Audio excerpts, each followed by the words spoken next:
I started this gang called the Proud Boys. And The Proud Boys? The Proud Boys. What's Proud Boys about? We will kill you. That's the Proud Boys in a nutshell. We will kill you. We look nice. We seem soft. We have boys in our name. But like Bill the Butcher and the Bowery Boys, we will assassinate you. Hey, how about we start throwing bricks? Is that legal? You can't call for violence on a specific person, but can you say they're throwing bricks? We should throw bricks. Can you call for violence generally? Because I am. Fighting solves everything. We need more violence from the Trump people, Trump supporters. Choke a motherfucker, choke a bitch, choke a tranny.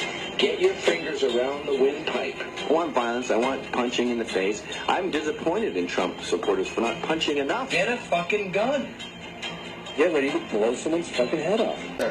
We can't kill us all. Things are turning around. I would fight in circles on repeating with me, inviting me to a public hanging at me on the front row.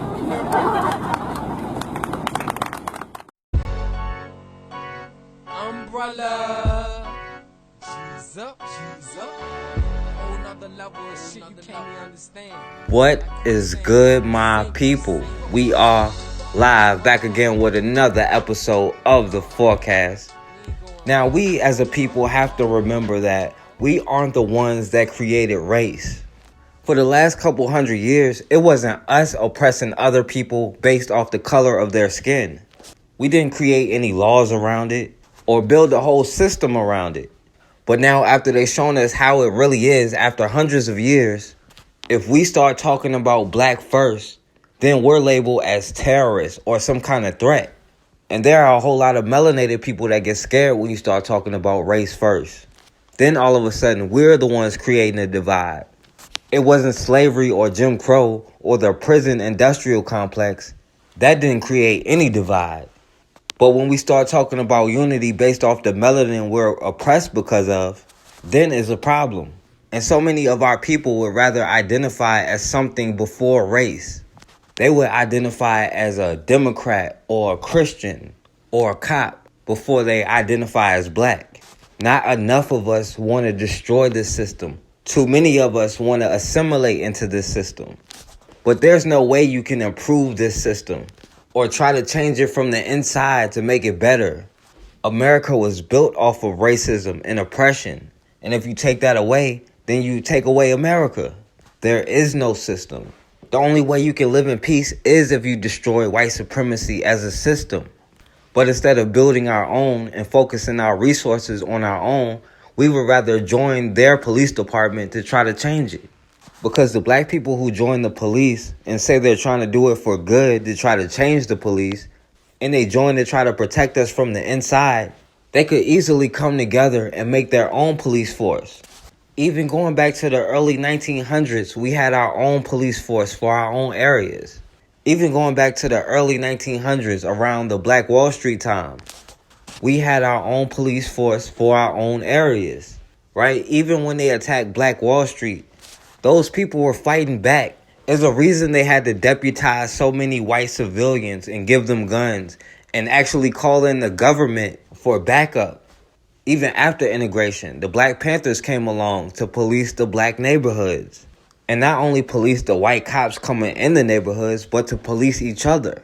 And of course, they were destroyed by the government. But even after the Black Panthers, the Bloods were originally created to protect the black community, to be the police in the black community. But of course, after they introduced drugs, that just destroyed the whole community. But the black cops that go and join their force and uphold their laws, by the way, and help enforce their system, they have no problem throwing you under the bus. That blue wall stops right there where you at. Somehow that blue wall don't quite protect you. And you're always the first one thrown under the bus. So many black cops, off duty or on duty, found out the hard way. At some point, you're going to have to take that uniform off, but you can't take your skin off. In Chicago, a young brother, Jemel Roberson, he was a security guard aspiring to be a cop.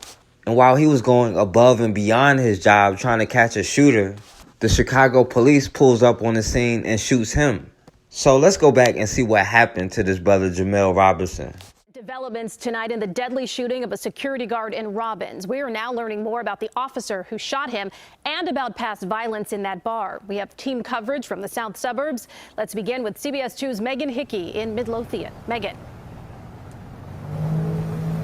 Rob and Erica, originally Midlothian's police chief said it was unclear whether Roberson was a security guard or a suspect. Now he's revising that statement, calling him a brave man.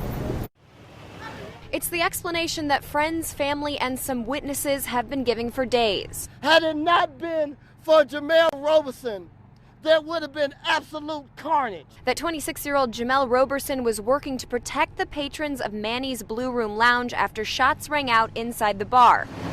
And Midlothian police responded to the scene. And they told him, he's security, and then the officer turned and fired and killed Jamel.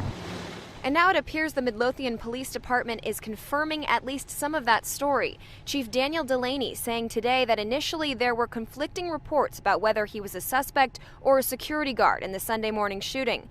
But now they know he was trying to defuse the incident, calling him, quote, a brave man who was doing his best to end an active shooter situation. We won't get justice tomorrow. We won't get justice today. Roberson's attorney says he was wearing a security shirt and security hat at the time of the shooting. This photo taken in September shows Roberson in a security shirt that a friend tells us he would have typically worn to a shift at the nightclub. There's a family out here. Stringer Harris, Roberson's friend and fellow security guard, tells me they're marching to raise awareness of the case and to ask anyone of the dozens of witnesses who were present that morning to come forward with photos and videos of what really happened. It's a body cam out here. The truth is out here. It's cameras out here. We want justice for what's right.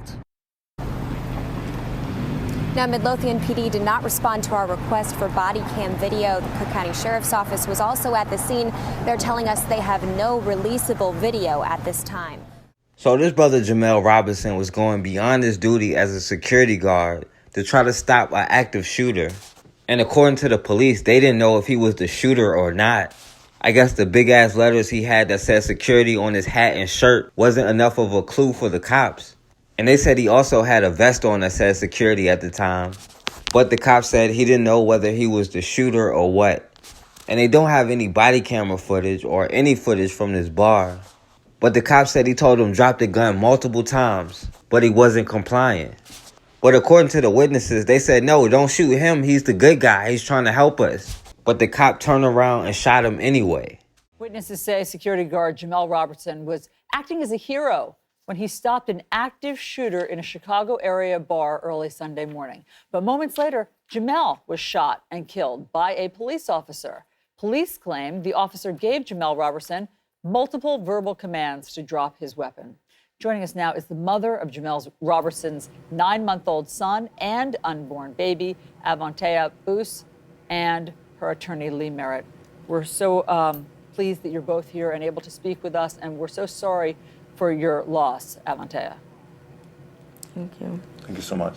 Mr. Merritt, here's what the police say. Here's what the Illinois State Police say. Upon his arrival, a Midlothian police officer encountered a subject in plain black clothing with no markings, readily identifying him as a security guard, armed with a gun in the west parking lot. According to witness statements, the Midlothian officer gave the armed subject multiple verbal commands to drop the gun and get on the ground before ultimately discharging his weapon and striking the subject.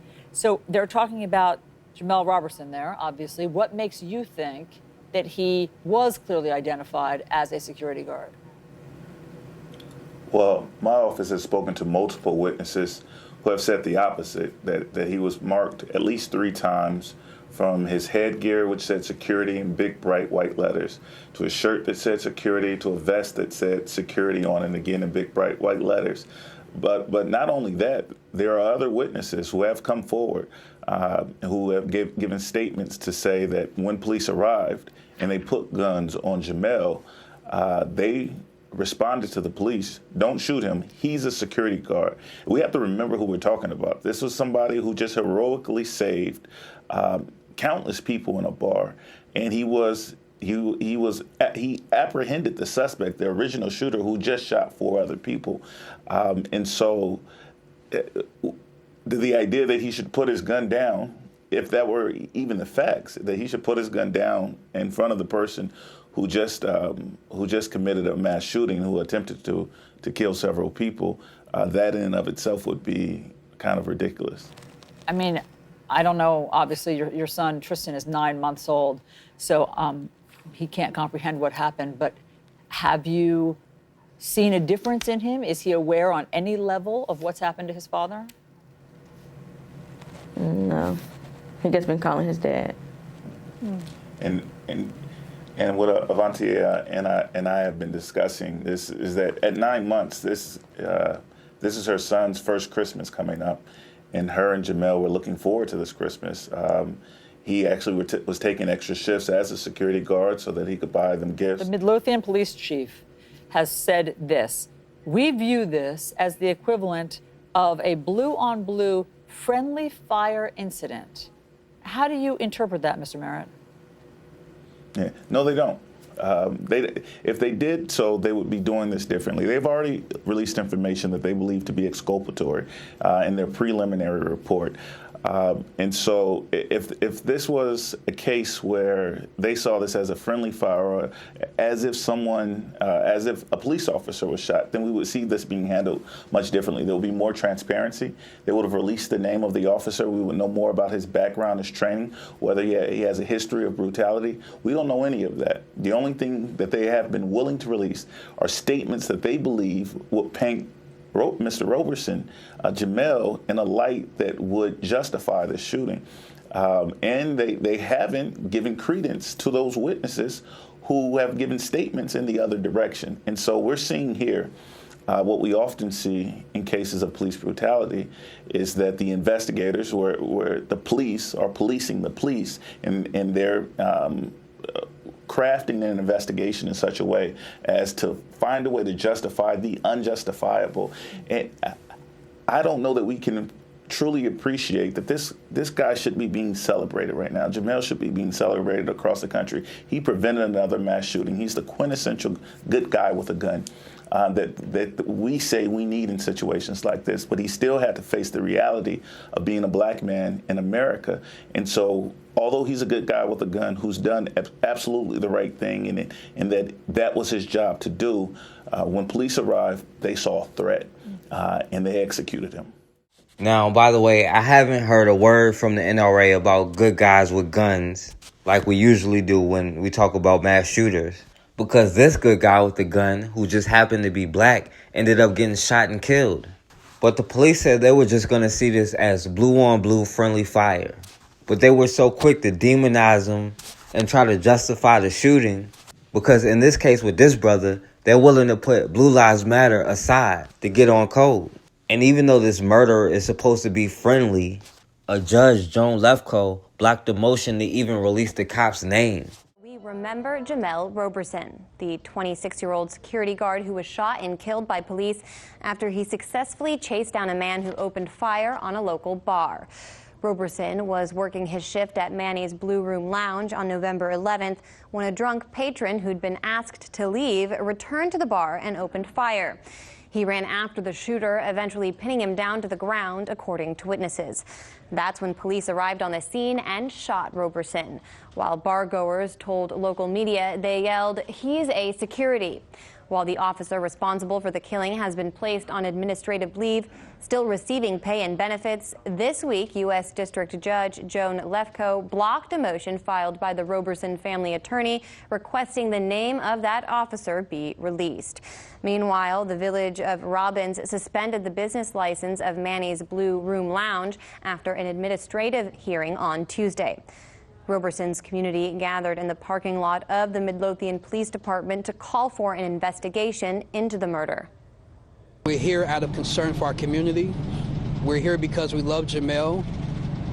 Jemel was, as we now call him, the church's musician. Yes. Yeah. He played for all of our churches. None of us can make a particular claim of being his pastor because we all pastor him in various ways. I'm here because Jemel played for my grandmother's funeral just on Friday. He rendered his services unto our family, talked to him Friday night, jokingly as Jemel always does. Jemel loved life. Right now we have a family that's devastated. We have a mother that's devastated. We have a community that's devastated. And not only am I here just out of love for Jemel, I'm here standing as a black man who's just tired of being mistreated, tired of things going the wrong way, tired of the narrative being the exact same in every situation. Now, they won't even release this cop's name. He got a paid vacation. He shot and killed a man who was supposed to be honored as a hero and most likely won't face any punishment for it and may even get back pay for all the pay he's missing right now. All that Blue Lives Matter talk goes out the window when it's black and blue. And it's not only him, another brother in Alabama, EJ Bradford, who was the son of a cop, an Army war veteran, and an active duty cop in the Army.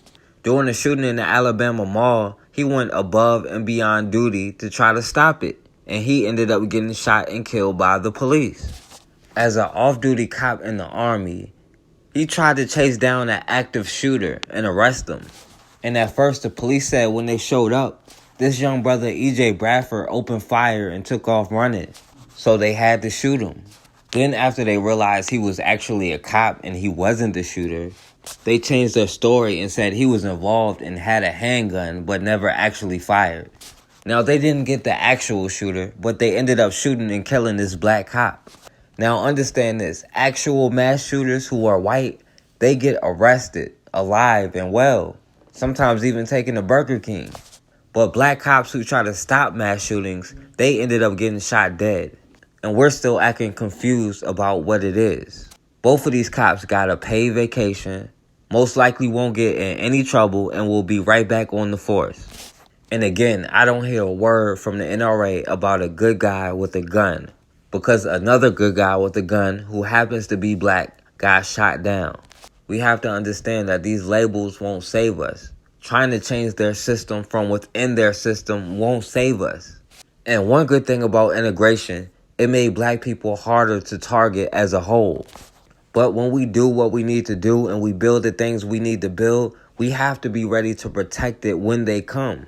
Because as history shown, they will come. And we have to be quick to stand up against terrorism against us. There's been a lot of brothers out there stopping mass shooters up until that shooter has a badge. Then all they can do is record. We are not the ones that create a race. But until we can learn how to stop trying to put labels above our blackness, then we won't learn how to protect ourselves. At some point, we're going to have to learn how to put our cultural differences to the side, put aside our tribalisms to do what we have to do.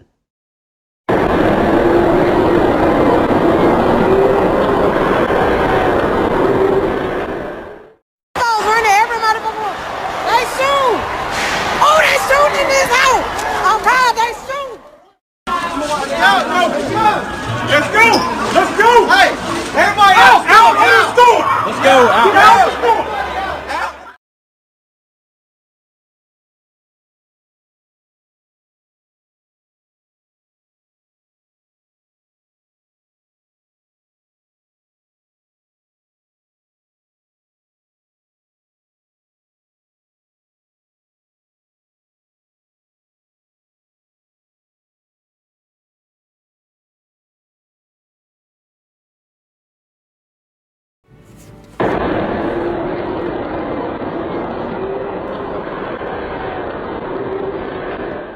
It was chaos that broke out on one of the busiest shopping nights. Police say an altercation escalated into a shooting that left 2 people hospitalized. A police officer then shot and killed 21-year-old Emantic Fitzgerald Bradford Jr.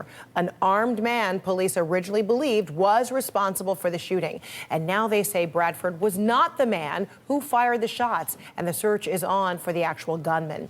CNN's Natasha Chen joins me right now. Good to see you. How did this discrepancy begin? Well, I've reached out to the agency that's taken over the investigation, and they haven't responded yet to my questions to clarify this. Right now, we don't know where the gunman is or, frankly, how many people they're looking for. Overnight, the Hoover Police Department issued a statement that said our department does not typically issue media updates during an internal investigation, but there was information discussed with local media last night that merits update and clarification. The initial report was that 2 men men had gotten into a fight of some kind at the mall that resulted in a 21-year-old shooting an unarmed 18-year-old. That victim was taken to the hospital. The update now says the 21-year-old, identified as Emantic Fitzgerald Bradford Jr., may have been involved in some aspect of the altercation, but he likely did not fire the rounds that injured the 18-year-old victim. The police say Bradford did flee the scene, brandishing his weapon. That's when an armed Hoover police officer who was working mall security shot and killed him.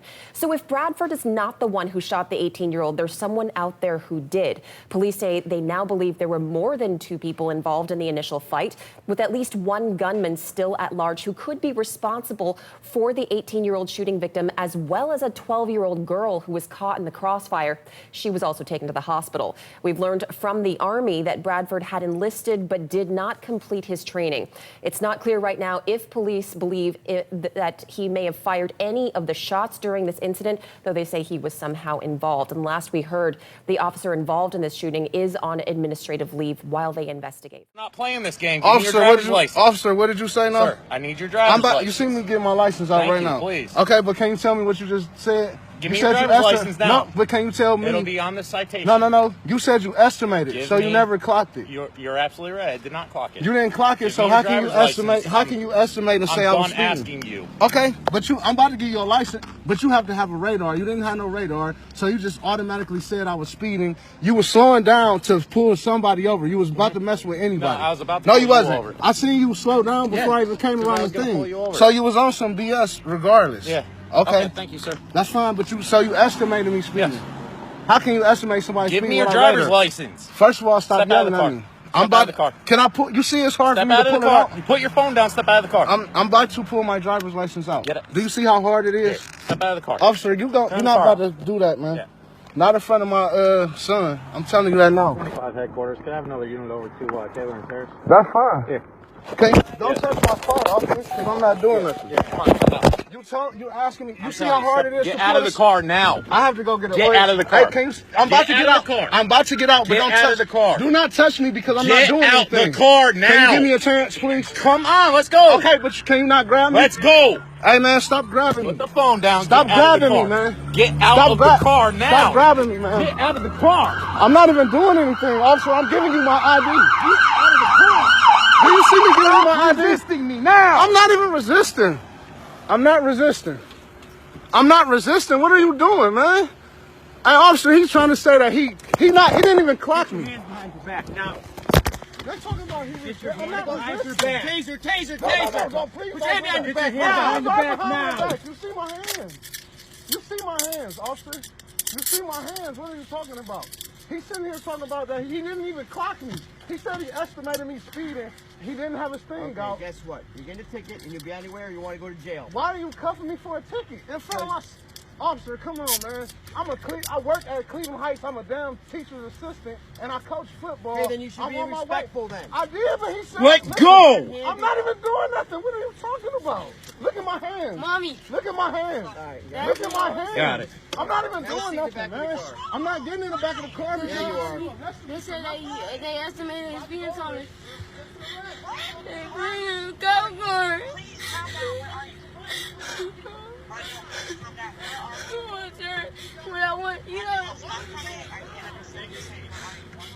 You hop out. Yo, E, stay in there, all right? A traffic stop in New York City leads to a young black man being arrested for possession of marijuana. All right, this was in the back seat on the floor.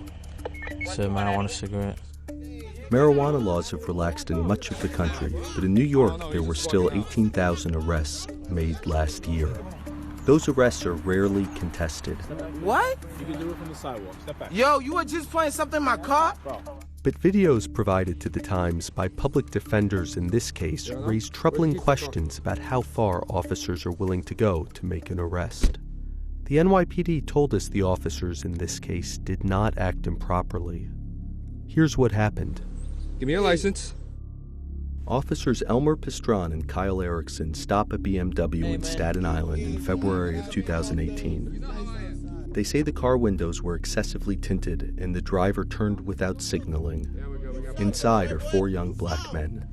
I don't appreciate being lied to. I know there's weed in the car. I smell it. Nah, there's no weed in the car. I swear to God, we just smoked. As backup arrives, they search the occupants. Wait, why are you searching me? Like, why are you touching me? No, I don't have nothing on me. Officer Pastron recognizes some of the passengers and tells his partner that they are members of a violent gang from the area. The driver, Lassou Kayute, pleaded guilty to an assault in 2016. Erickson searches the passenger side and looks into the rear of the car. Note the rear floor area. This becomes important soon. Erickson moves to the driver's seat and says he needs to find something incriminating. We gotta find it. You know what I mean? Just as Erickson says this, his body camera goes off. He later said it had a technical issue. But Pastron's body cam continues rolling. He's searching the rear. Note the floor area again. Later, Erickson would say in court that he found a lit joint in plain view here. Backseat looks pretty clear.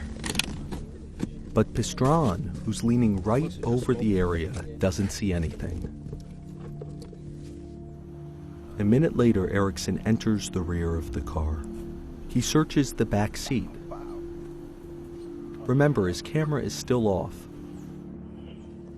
But Pastron's camera catches Erickson. He appears to be fiddling with something in the back seat, but at no point suggests that he has found anything. The officers chat in the front. They've been searching the car for 3.5 minutes. Nothing clean. Fuck. The owner of the car, who has his cell phone out, films Erickson holding small plastic bags. Yo, you were just playing something in my car? Step back. Excuse me. Wait, hold on. Step back. Yo, he placed something in my car, yo.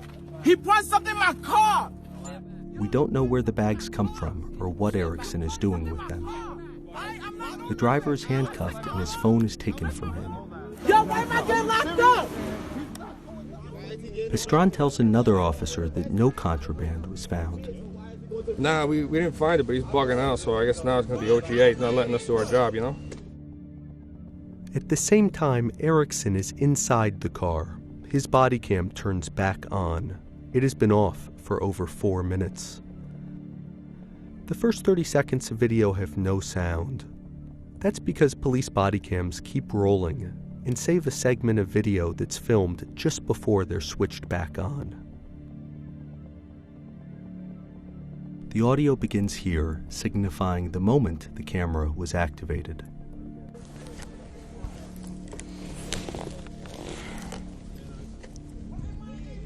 Yeah. Let's rewind. It's activated just as Erickson discovers evidence. He reaches toward the floor behind the driver's seat. He comes up holding a joint. Yeah. And claims it's lit. He believes this allows him to arrest all of the car's occupants. What do you mean? Police officers are under pressure to make arrests, and many would naturally think that 4 arrests are better than 1. But Pastron shoots down the idea. Stand back, please. Thank you. Alright, this was in the back seat on the floor. It's a marijuana cigarette. It's lit. Just had to put it out. Yo. I found a cigarette blunt, okay? It was lit when I found it on the floor. Yeah, that's why he's bugging out. Take them all? Huh? You want to take them all? We only have it on him. I've dealt with this before. Yeah? Yeah. So he's on that. Yeah, but anything, narcotics in the car burning. All of them gone. No, not weed. Sure? Yeah. Okay. Alright, listen, we found it, okay? Okay. Good? Yeah. Okay. As he's taken to a police station, the driver, now in handcuffs, talks to Pastron. Yo, so y'all just put weed in my car, son. Bro, we did not do that. Why would we do? He has a camera, I have a in my camera. car. He has a camera, I have a camera. Why would we do that? Like I said, the minute we stopped you, everything's being recorded. So for him to do that, that'd be the dumbest thing ever. He'd lose his job over a dumb arrest like this. The driver was charged with possession of marijuana and spent 2 weeks in jail. During the court hearing, Officer Erickson testified that the joint was lit and in plain view when he found it on the floor. But remember, Pastrana declared the area clean. That footage was entered into evidence, and during Erickson's testimony, the judge intervened. The police department was advised that Erickson should get a lawyer, and in the end, the marijuana case was dismissed and sealed. The NYPD told us that internal investigators examined these videos and found no police misconduct. Officer Pastrana did not return our calls, and Officer Erickson declined to comment. Very much. There's fallout tonight after members of a recreational basketball team are kicked out of the league for wearing jerseys marked with racial slurs. The father of one of the players has resigned from the King's School Board. Anjanette Levy's here now with what one parent has to say about the resignation. Anjanette. Well, Cammie, the players on this recreational basketball team were all from King's High School, but the team itself is not affiliated with the school. School board member Kerry McKiernan resigned from the school board last night, saying he should have done something. I want to mention that some people may find the language in this story offensive. On Sunday, members of the Kings recreational basketball team played a team from West Claremont in jerseys marked with racial slurs, such as Negro and Coon. The team's name, a crude sexual reference, the Wet Dream Team. But parents washed these jerseys, they played 3 home games, they bought these jerseys, and then they wore them to our home court and thought it would be okay. Tony Rue's son plays for the West Claremont team. His family took the photos of the jerseys. Referees for the Cincinnati Premier Youth Basketball League called the game because of the offensive jerseys. Rue says the reaction from the Kings players' parents surprised him. And the only complaint during that was, we paid $7 to get in here for a full game. We paid gas money to come from Kings down here. One of the Kings players' fathers, Kerry McKiernan, is a member of the Kings School Board. Last night, he resigned tearfully. It breaks my Christian heart. I have great regrets for what happened, what I didn't do, what I didn't say. The superintendent of Kings High School issued a statement on the school's website saying the district has to do better and spoke at last night's meeting. We're not ignorant enough to say, or naive enough to say, that we don't have a problem. I think there's a problem that exists across the country, and we're part of that. And Tony Rue says he still doesn't understand how those players wore those jerseys for so many games and nobody said anything. A spokesperson for the Kings School District said McKiernan was an insightful board member who always asked a lot of questions. Don Gould said district officials were very sad to lose McKiernan because he was an excellent board member. Cammie? All right, Anjanette, thank you. And the coach of the recreational team, Walt Gill, has not officially commented on the jerseys and why he allowed them.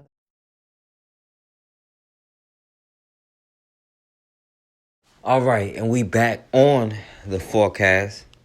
Now, for whatever reason, black people have always overlooked the role of white women in white supremacy, both black men and black women. But as black men, at some point, all of the death and destruction has got to mean something. I don't think a union has gotten more people killed than when black men and white women come together. Whole cities have been destroyed. Men, women, and children have been killed. But for whatever reason, as a collective, we allow them to play both sides of the fence.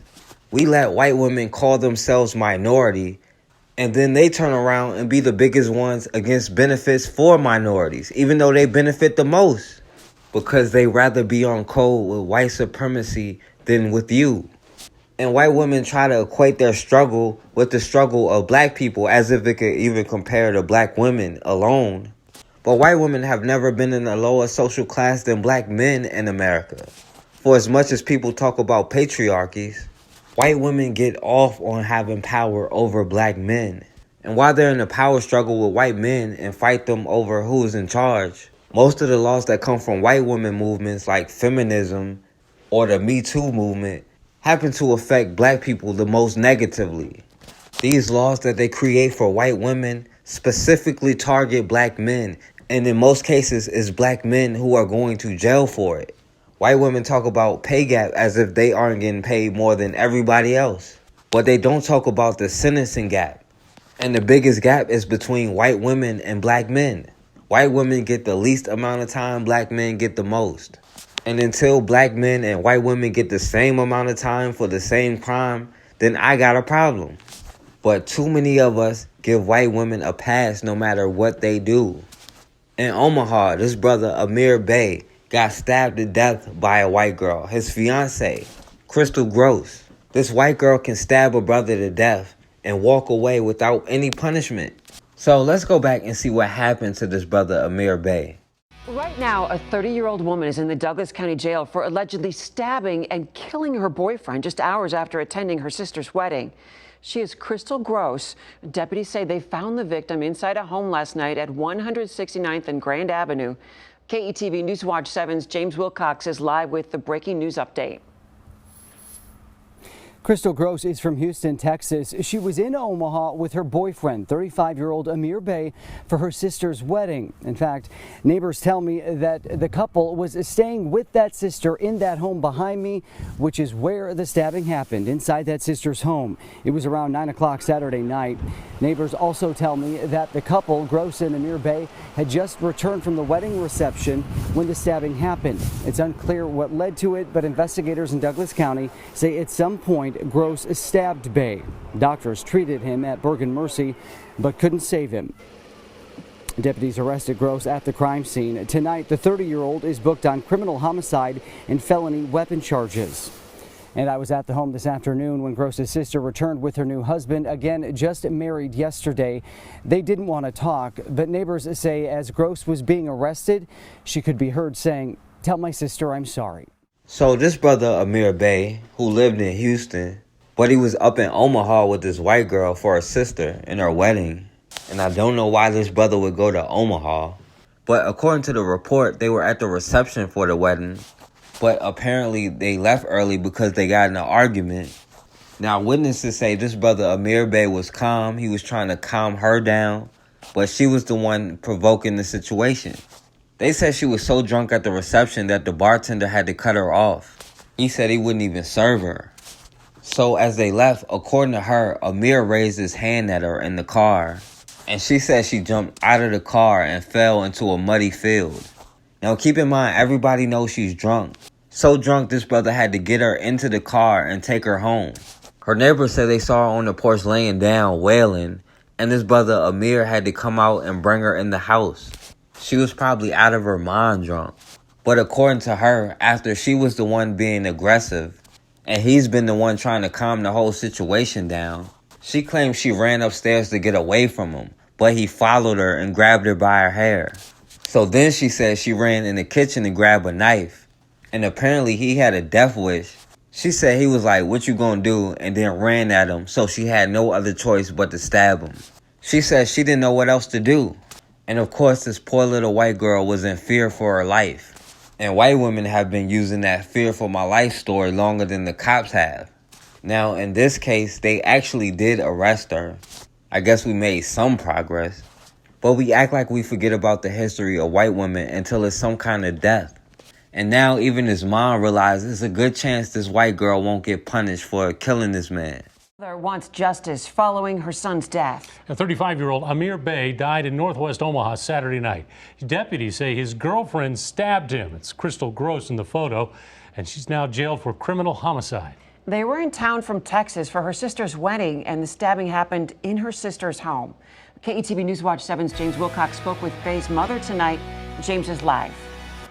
Constance Durham feels helpless. She's also from Texas, but has spent the past year working in Japan. That's where she is now, and with no connection to Omaha, she is a heartbroken mom, fearing her son won't see justice.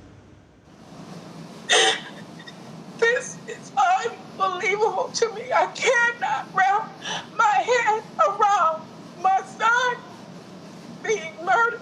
It's only been a day since Constance Durham got the call her son was gone. I asked the coroner again. I say, "Is my son dead?" He said, "Yes." She says Amir Bey died from a single stab wound to the heart. Investigators believe his fiancée, seen with him here, is the one who did it. The couple was alone in this northwest Omaha home at the time, Saturday night. Earlier, they'd been at a wedding reception. Durham says investigators told her the couple had been arguing. Someone from the bar at the reception said that he was actually the calm one. He was trying to calm her down. She hadn't yet met her son's fiance, but spoke with the couple Friday. He said, we have to go. He said, I love you. I said, love you too. That's how we always end our conversation. Their last conversation, she says she wonders why a woman engaged to her son would kill him. And I pray for her soul to be saved. Even though an answer won't bring her son back.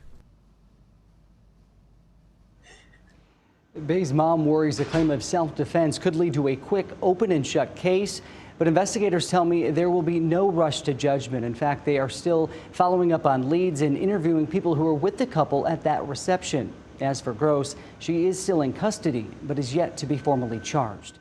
Now, even though they did arrest her, which years ago they would never have arrested her, they still got on code so quick.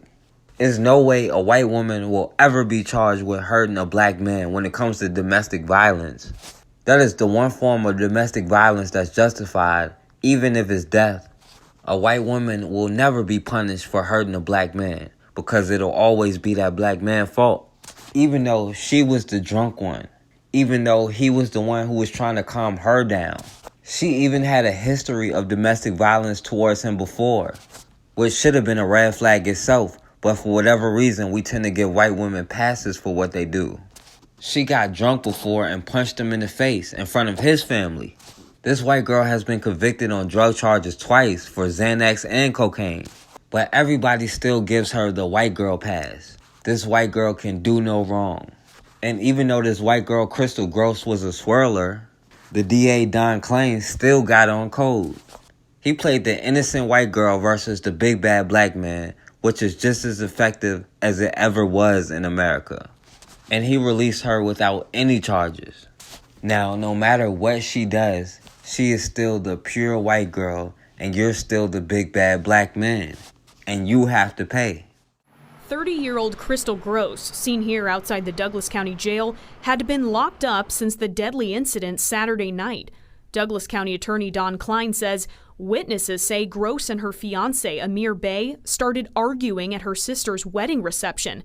Then things got physical on the drive back to Northwest Omaha. They had an altercation in the vehicle. He had pulled the vehicle over, kind of raised his hand to her. According to Klein, things escalated even more inside this home near 168th and Grand. He had grabbed her hair and pulled her down the steps.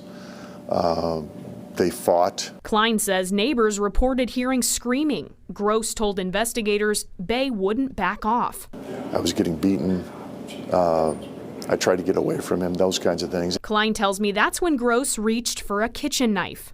He said, what are you going to do with that? And then he came at her again and she stabbed him one time. According to prosecutors, the evidence backs up the story. She's got marks on her body, her chest, her arms, her neck. Part of her hair was pulled out. I talked to Bey's attorney over the phone. He told me he's shocked that Gross got to walk free. He thinks a jury should decide whether or not she acted in self-defense. Now, the family attorney said he was shocked. And his cousin said if it was the other way around, he would never get away with it so easy. He would probably be charged and probably be convicted. And obviously, they're going to treat it differently. But if we're still acting surprised, there's a problem. That white girl family might have been real nice to him. And they might have been quote-unquote good white people. But they got on code quick when it came to this brother's death. And as far as this brother Amir Bey, I don't know if he was a Moor. And I don't want to put that on him.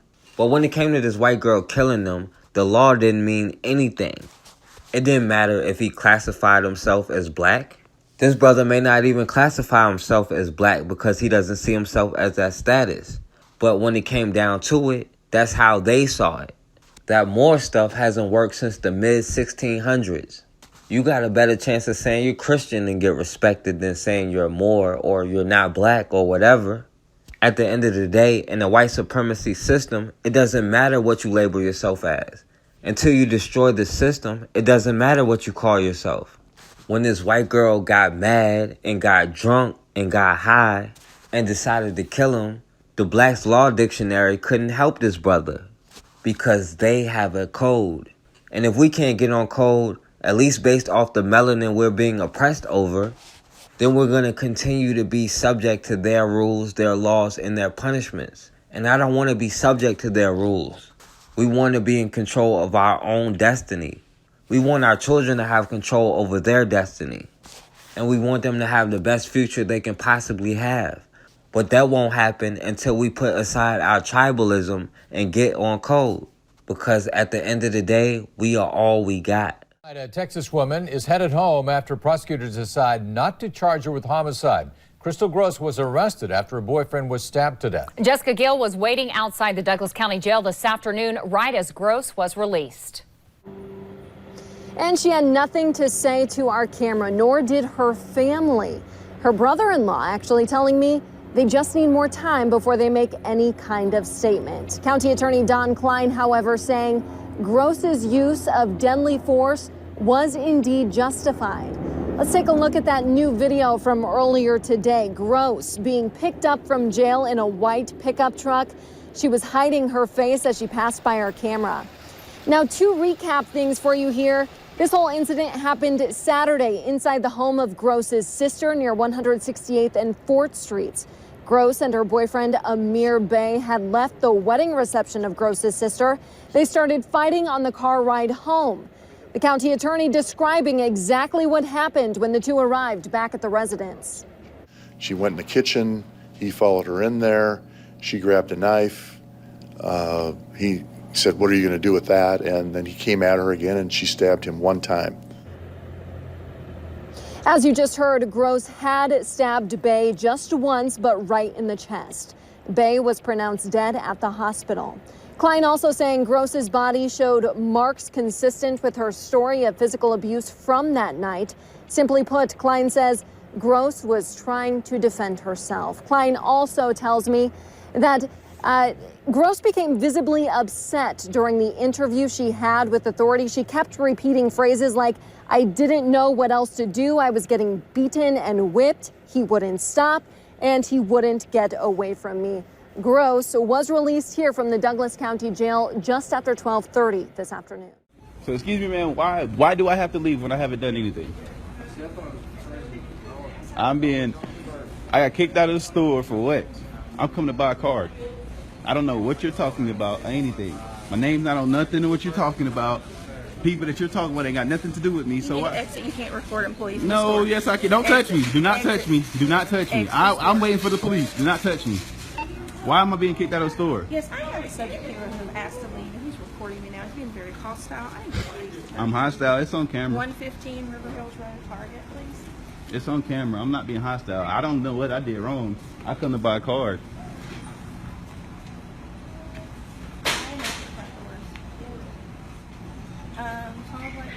Dreads, Addie Edwards. Tell him my name, ADDIE Edwards. Please, I can't wait for this. I'm not sure if somebody could help me identify this lady. She called me a nigger, not the worker. This lady, she called me a nigger in Bed Bath & Beyond. I'm gonna put it over Facebook, so hopefully somebody could identify her to her co-workers. Hopefully somebody could identify her for using the N-word.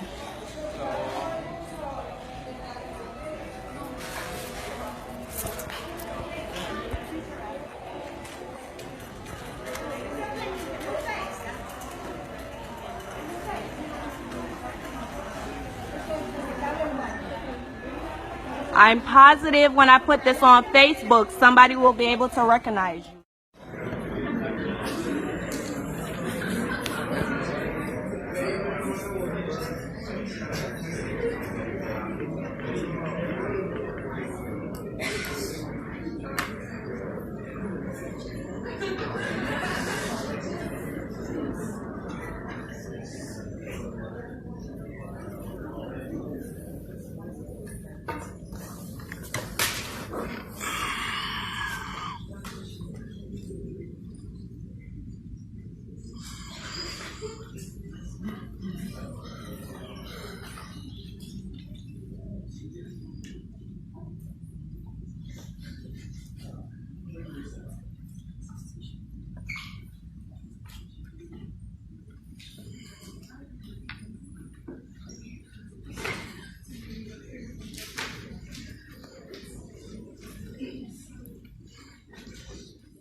shouldn't have to explain my existence and my being as a woman of color.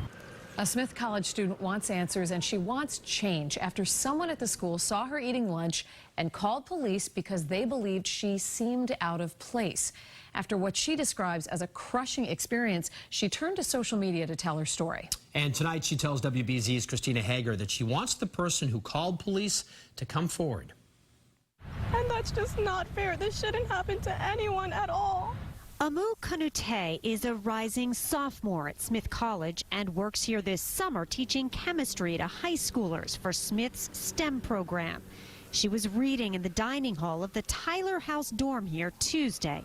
Next thing you know, I see the cop walk in with a Smith employee whom I've never seen before.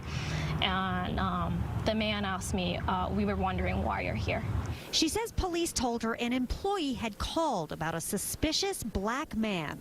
She recorded video with her phone. You were wondering why you were here. Oh, I was eating lunch. I'm working the summer program. Adding her own text on Instagram with a post that's prompted outrage from supporters. It just still upsets me to just talk about it because I don't even feel safe on my own campus and I'm away from home. I'm the first in my family to go to college. I'm doing this not only for me, but for my family, for my ancestors. Smith's president sent a statement apologizing and assuring the student that she belongs in all Smith spaces. This painful incident reminds us of the ongoing legacy of racism and bias in which people of color are targeted while simply going about the business of their daily lives. Building an inclusive, diverse, and sustainable community is urgent and ongoing work. What do you want to happen now? I want the identity of the caller released. I want a public apology from that caller, and I want them fired from the school. Smith's administration says privacy laws prevent them from releasing the name, so Kanate has turned to social media with a plea for help. I tried to shake it off. I didn't even want to speak up and speak out because I know not everyone's going to agree with what you need to say. Not everyone's going to listen to you. In Northampton, I'm just so upset. I stood peacefully next to my constituents because they wanted their voices to be heard, and now I'm being arrested. What's your name? Nikema Williams, State Senator for District 39. Did they tell you why? What are they charging you with? Because I did not disperse. I did not leave the floor. The legislature is in a special session. The Senate convened at 10 a.m. this morning. I've been here since 9 a.m. And because I didn't leave the floor when they said everyone must disperse, I'm being arrested. Booked and then taken to jail. A state lawmaker says she wants to make sure what happened to her doesn't happen to any other members of the General Assembly moving forward. Capitol Police arrested State Senator Nikema Williams Tuesday as she took part in a protest inside the rotunda. Well, Fox 5's Claire Sims is live at the state capitol, and Claire, Williams publicly addressed the charges against her today. Yes, and State Senator Nikema Williams says she saw the protest happening here at the Capitol and she recognized some of the participants, so she joined in, never thinking it would land her in jail.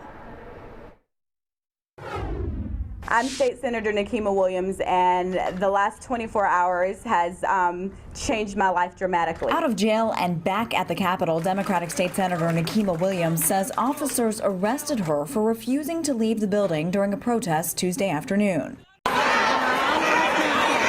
Williams was part of a Count Every Vote rally inside the Capitol, as some push for state and county leaders to spend more time reviewing the results of last week's governor's race. Williams was booked into the Fulton County Jail, charged with obstruction of a law enforcement officer and disrupting the General Assembly. But as a sitting member of the General Assembly, Williams says she had every right to be in the building. She says she was singled out and announced plans to meet with state leaders to ensure that nothing like this happens to any of her colleagues in the future. While I do regret that Capitol Police made the decision that I think was unlawful to arrest me, I don't regret standing with my constituents. I don't regret standing up for what I know was fair, just, and right. Governor Nathan Deal said Tuesday afternoon he had not yet heard from the senator. I expect law enforcement to do their job and to maintain order and not have a place of disruption here inside the state capitol. reached out to the Georgia State Patrol for a comment about the arrest, but so far they have not gotten back to me. Video coming into our 9 News investigators today shows a violent struggle between a police officer and a middle school student. Sources say the student admits he was reaching for the officer's gun. We want to warn you, parts of the video are graphic. Here's WAP's lead investigator, Kieran Chawla. This all happened on October the 5th at 7:30 in the morning inside Bruley Middle School in West Baton Rouge Parish. This video shows a 14-year-old teen walking into the school's main office. Sources tell us he had just gotten into an argument with a school official and wanted to call his grandmother. Seconds later, Bruley officer Anthony Dupree, known as Kip, walks in. Some words are exchanged between the two, and as the student is walking out, the officer grabs him and slams him to the ground. They stay there for nearly a minute. What happens while on the ground is out of camera view, but you can see the officer's right arm and shoulder making jab-like movements. Now watch closely here. The officer seems to kick his gun behind him. A school staff member picks up the gun and puts it on the counter. Sources say the student later admitted he was trying to grab the officer's gun. Nearly 2 minutes into the video, Officer Dupree picks the student up off the ground in what appears to be a headlock and throws him to the ground again. The staff behind the counter seems distraught, one of them crying and pacing back and forth. With the teen now pinned, a second officer comes in, Officer Dan Cipriano. Both officers are able to put handcuffs on the teen. With the student now in handcuffs, Cipriano stands the boy up and slams him down face first on the counter and then picks him up and escorts him out the door. After the three leave out, the women put on latex gloves and wipe down the area. Sources tell us the boy's chin was busted and there was blood on the ground. Sources added the teen has a history of fights with officers at his home. They also said that the teen had mouthed off to the officer and that the officer had cursed at the teen. The first officer, Kip Dupree, told Bruley Police Department that the teen first punched him twice. But when the Bruley Police Department started investigating and watched this video, they did not notice any punch thrown by the teen. And they said the officer changed his story, saying the teen went for his gun. Both officers resigned. Due to inconsistencies with the officers' statements, Bruley Chief Jonathan LaFoe says he asked the state police to investigate, saying he was, quote, highly concerned with the amount of force that was used. State police tell us their investigation continues. Meanwhile, the district attorney's office says they do plan to take this case before a grand jury once they get it from state police. I don't want you to think I'm picking on you, because we're part of the master race. You know you got a gap in your teeth. You're the masters. Don't ever forget that. There's been overwhelming backlash about the county commissioner's master race remarks. We still don't know what he meant by it, but we do know it's fueled anger and rage. Now the city of Leavenworth has condemned his behavior. The city commission unequivocally denounces the use of, quote, master race. Leaders in Leavenworth made a pivotal decision tonight. These comments have resulted in widespread negative attention. Mayor Mark Preisinger, on behalf of the city commission, rebuked County Commissioner Louis Klem's controversial remarks. Such behavior and treatment has no place in the Leavenworth community, is never justified, and should never be allowed. Troy Smith and other concerned citizens showed up to a special meeting for a call to action. I was shocked. I was very set back behind it. The racially charged comment came at a public meeting. Commissioner Klem told an African-American woman she was part of the master race because they both have a gap in their teeth. A year ago, Klem made controversial remarks about federal holidays for black leaders. You know you got a gap in your teeth. You're the masters. Don't ever forget that. We called Klemp again for comment. Hi, Mr. Klemp. This is Rudy Harper with KCTV5 News. He never responded. Ken Brower was elected mayor in Leavenworth from 2000 to 2001. We are good people that love one another. He's had past conversations with Klemp and doesn't believe he's a racist, but says he shouldn't hold office. Stop and think about what you say before you say things that could upset people. You don't think he's a racist? I don't really think that he's deep down a racist. The context and the timing, you know, it wasn't the arena nor the place for these. Klemp was appointed to his seat by the Republican committee after a former commissioner fell ill. However, the city has no authority to force Klemp out, but they are calling for his resignation. I don't want to judge his character. I just say we can't ignore what has been said, and it's very much not appropriate in the atmosphere that he serves in. Disappointing and lacking in clarity. That's how Leavenworth County Commissioner described his comments at a meeting last week. A fellow commissioner begs to differ, calling them racist and embarrassing. 41 Action News investigator Andy Alcock has an update to the story you won't see anywhere else. Andy. Krista, Commissioner Lewis Klemp referenced Martin Luther King Jr., Robert E. Lee, and Oprah Winfrey, among others, in a lengthy discussion on the county holiday schedule last Thursday. Today, he was back on the hot seat. I found, after reviewing my recent comments, I found disappointing and lacking in clarity. Leavenworth County Commissioner Lewis Klemp is talking about remarks he made Thursday about the county's holiday schedule for next year. Not everybody does them all because, you know, we have Robert E. Lee. Oh, God, Robert E. Lee.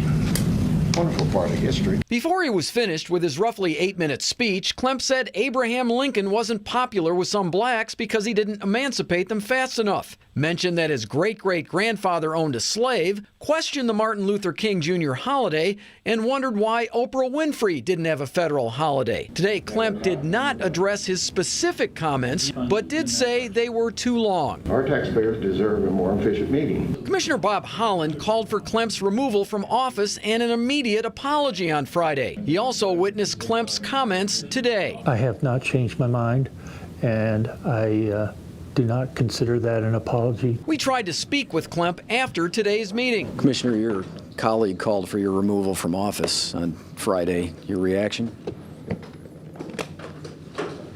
Are you defending your comments from Thursday? Mr. Klemp certainly embarrassed Leavenworth County to the extreme. He called it an embarrassment to you and the family and the county. Would you agree with that assessment?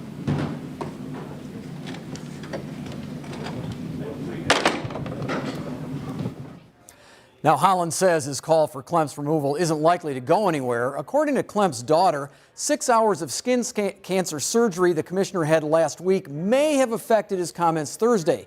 She said he was ordered to lay low, but went to work anyway.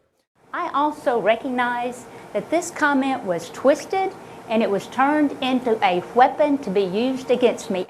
The year's final Senate contest, a special election between Republican Cindy Hyde-Smith and Democrat Mike Espy, has drawn national attention.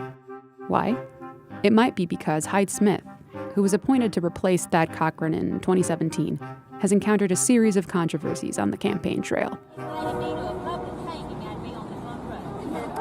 These remarks set off a firestorm of criticism, including from opponent Mike Espy, who is African American. That comment that she made was very disappointing and harmful.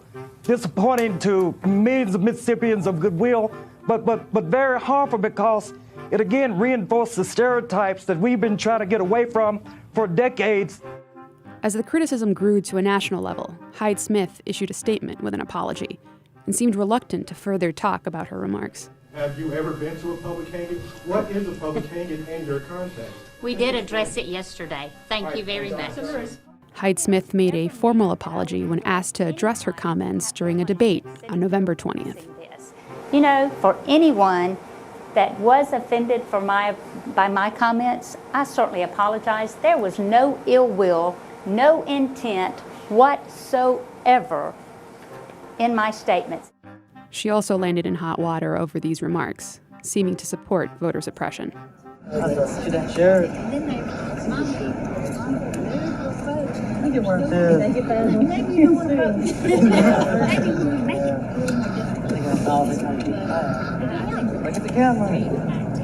Hyde-Smith's controversies continued when pictures of her wearing a Confederate hat first posted in 2014 resurfaced. If Espy wins, it would make him just the third African-American senator from Mississippi and the first Democrat from the state in the Senate since 1982. Hyde-Smith currently leads Espy in the polls. We put out a statement yesterday, and we stand by that statement. Could you expand on it then, why you said it, what you meant by it, and why people in the state should not see it as offensive? We put out the statement yesterday, and it's available, and we stand by that statement. Senator, are you familiar with Mississippi's history of lynchings? I put out a statement yesterday, And that's all I'm going to say about it. Governor You mentioned that it shouldn't be viewed with a negative connotation. Could you at least explain I put out how a it could statement be yesterday, and we stand by the statement, and that's all I'm going to say about it. Is that phrasing in your everyday lingo, in your vocabulary? Do you use I put out a statement yesterday. Governor, We you stand by the appointed statement. her as a United States Senator. You have a huge black population that are looking for answers on why she used that kind of language. And you have worked to try to make it known that Mississippi no longer has that past. When you're hearing her say, I put out a statement yesterday, and that's all I think she is, she's certainly addressing the fact that she has put out a statement. I can tell you all of us in public life have said things on occasion that we could have phrased better. When you make as many speeches as we do in public life, that does occur. But I know this woman and I know her heart. I knew it when I appointed her, I know it now. She meant no offense by that statement. There was nothing in her heart of ill will. Now, in a political campaign, people can make anything you say what they want it to say. They can spin it. They can go on social media and accuse you of all sorts of things. Governor, she feels certain that, I believe, I won't speak for her, but that her statement spoke to it. Absolutely, we have been sensitive to race relations in this state. I brought the President of the United States here to open the Civil Rights Museum. And African American leadership that would fail to even come to the event because the President of the United States was there. Today I talked about the genocide of over 20 million African American children. You see, in my heart, I am confused about where the outrage is at about 20 million African American children that have been aborted. No one wants to say anything about that. No one wants to talk about that.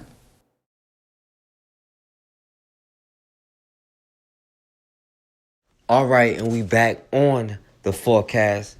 And I want to say RP to the brother Jemel Roberson, to the brother EJ Bradford Jr., to the brother Amir Bey. And we can't be afraid to protect our own. We try to think of every other label out of fear so we don't have to face our enemy. We aren't the ones who created race, but for the last couple hundred years, we've been subjugated based off of our race. As people love to say, black people aren't a monolith. We come from a lot of different backgrounds and cultures.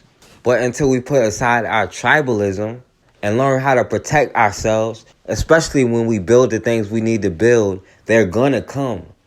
We have to learn how to protect ourselves. That's something we never learn how to do.